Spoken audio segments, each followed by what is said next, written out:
My name is Danielle Strachman, and I have worked in alternative education for about 15 years.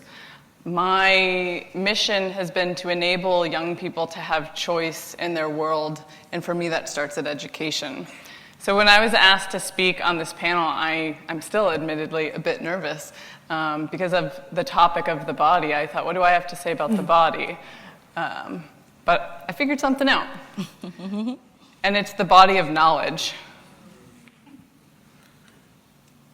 So one of the things that I like to think about a lot is who or what constitutes a body of knowledge. Does it belong in a university? Does it belong in a school? Does it belong in our public institutions? Does it belong in books? Does it belong in people? Does it belong in which people?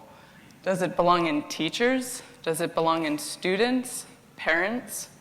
Where is it? And this is a question that drives me every day. Things are changing rapidly. Is a diploma knowledge, or is it a symbol of knowledge? What if you don't have the right type of diploma, or from the right type of place? What are the impacts of knowledge being owned by institutions is something that I like to think about. Additionally, our understanding is changing every single day. With things like Wikipedia, the internet, Twitter doing reporting on news, we are getting a massive amount of information, but we can't track what we know as much as we used to. There's not a degree-granting body that says, oh, you read all these books in your spare time, so therefore you get this degree. Right now we're still saying that an institution has to say that you have a body of knowledge, and I'm just not sure that that's true anymore. Additionally, when I think about young people are true digital natives. They are growing up with masses of information that is new to someone like myself. I'm 35. And so how do we quantify that? And how do we figure out within our other institutions and hiring agencies who knows what?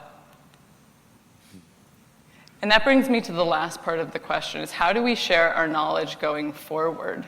There's some really interesting trends that are going on. Even in big institutions, places like Ernst & Young, an accounting firm, like accounting, this is not big, sexy stuff.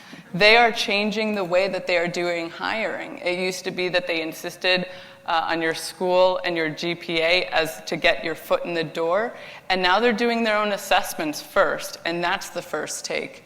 They're still looking at what your GPA is, they're still looking at where you went to school, but it's more in a second or third tier now. And I find these things really, really inspiring, because it all goes back to where is that body of knowledge? Is it in us? Is it in an institution? Is it in a piece of paper? And how do we relate to other organizations with what we know?